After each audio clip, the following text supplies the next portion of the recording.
নমস্কাৰ, মই বিমলা বুঢ়াগোহাঁই আপোনালোক সকলোকে মোৰ চেনেলক অন্য এটা ভিডিঅ'লৈ স্বাগতম জনাইছোঁ।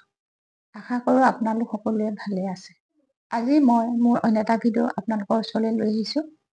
আজি মোৰ ভিডিঅ'টো হৈছে আমাৰ সন্তানবোৰক আমি কেনেকৈ পঢ়া শুনাৰ ক্ষেত্ৰত কৃতকাৰ্যতা কঢ়িয়াই আনিব পাৰোঁ তাৰে এটা ভিডিঅ' আপোনালোকলৈ আগবঢ়ালোঁ।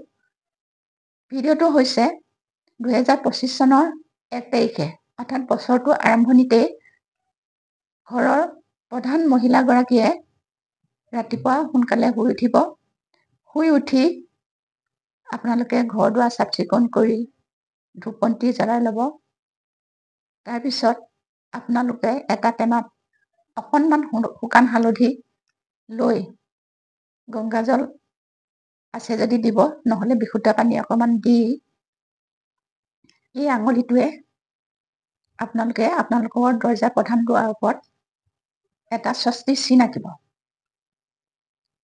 তাৰপিছত অন্য এটা টেমাত আপোনালোকে অকণমান শুকান হালধি আৰু অকণমান দালচেনি পাউডাৰ মিক্স কৰি আপোনালোকৰ ঘৰৰ সকলো চুকতে দিব।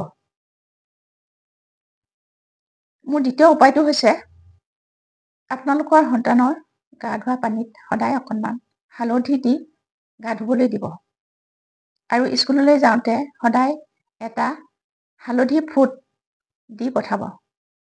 চাব আপোনালোকৰ সন্তানে আপোনালোকৰ ঘৰলৈ কেনেকৈ কৃতকাৰ্যতা লাহে লাহে কঢ়িয়াই আনিছে।